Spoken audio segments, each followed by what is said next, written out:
Hello guys, स्वागत है आपका अपने यूट्यूब चैनल स्टडी विद अमन कुल में।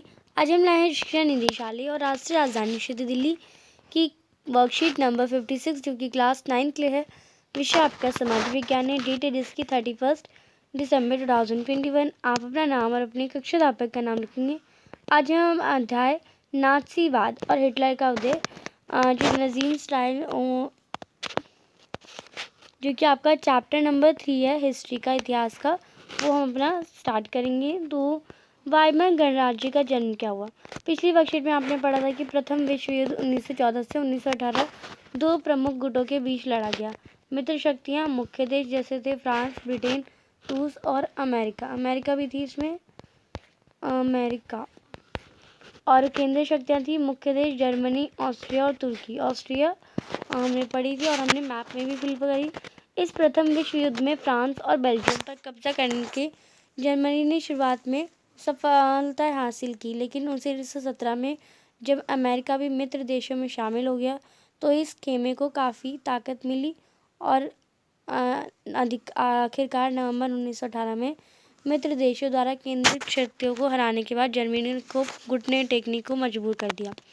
साम्राज्यवादी जर्मनी की पराजय और सम्राट के पदत्याग के बाद वाइमर में एक राष्ट्रीय सभा की बैठक बुलाई गई। संघीय आधार पर एक लोकतांत्रिक संविधान पारित किया गया। इस नई व्यवस्था में जर्मन संसद यानी राइक स्टॉन्ग के लिए जनप्रतिनिधियों का चुनाव किया गया। प्रतिनिधियों के निर्वाचन के लिए औरतें सहित सभी वयस्क नागरिकों को समान और सार्वभौमिक मताधिकार प्रदान किए गए। लेकिन ये नया गणराज्य जर्मनी के बहुत सारे लोगों को अच्छा नहीं लगा, क्योंकि जून 1919 में वर्साई की संधि में विजय देशों ने जर्मनी पर बहुत कठोर शर्त सौंप दी, जैसे जर्मनी को अपने सारे उपनिवेश, तकरीबन 10% आबादी, 13% भूभाग और 75% लौह भंडार और 26% कोयला भंडार फ्रांस, पोलैंड, डेनमार्क और लिथुआनिया के हवाले करने पड़े। जर्मनी की सेना भी मित्र देश से भंग कर दी गई। युद्ध अपराध बोध अनुच्छेद के तहत युद्ध की सारी तबाही के लिए जर्मनी को जिम्मेदार ठहराया गया। इसके पवज में उस पर 6 अरब पाउंड का जुर्माना लगाया गया। खनिज संसाधन वाले राइनलैंड पर भी 20 के दशक में मित्र राष्ट्रों का कब्जा रहा।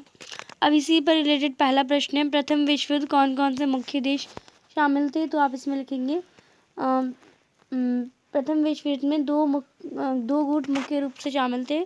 एक तो मित्र शक्तियाँ फ्रांस, ब्रिटेन, रूस और अमेरिका, और केंद्र शक्तियाँ जर्मनी, ऑस्ट्रिया और तुर्की। दूसरा प्रश्न है, जर्मन संसद को किस नाम से जानता है। तो जर्मन संसद को राइक्सटॉग के नाम से भी जाना जाता है। आप इसे कर लेंगे।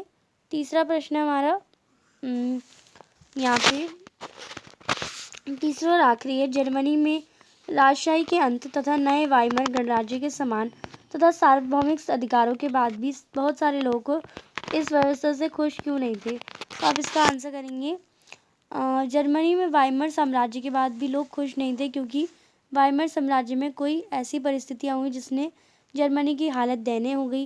वाइमर साम्राज्य में वर्साई की संधि पर हस्ताक्षर करना, देश में उद्योग और व्यापार पिछड़ गए, बेरोजगार बढ़ गई, जर्मनी की मुद्रा मांग का अमूल्यवान होना, फ्रांस का औद्योगिक क्षेत्रों पर कब्जा करना। तो ये सारे कुछ जो सार्वभौमिक अधिकारों से बहुत सारे लोग जो व्यवस्था से खुश नहीं होते थे उनके बारे में बताई है। तो आप इसे कर लेंगे। आज की जो आपकी वर्कशीट है वो कंप्लीट होती है। आई होप आपको अच्छे से वर्कशीट समझ आ गई होगी। चैनल को अभी तक सब्सक्राइब नहीं किया तो प्लीज़ मेरे चैनल को सब्सक्राइब ज़रूर करें, और ये वीडियो अच्छी लगी तो इसे लाइक करिए, दोस्तों के साथ शेयर ज़रूर करिए। Thanks for watching, bye bye guys.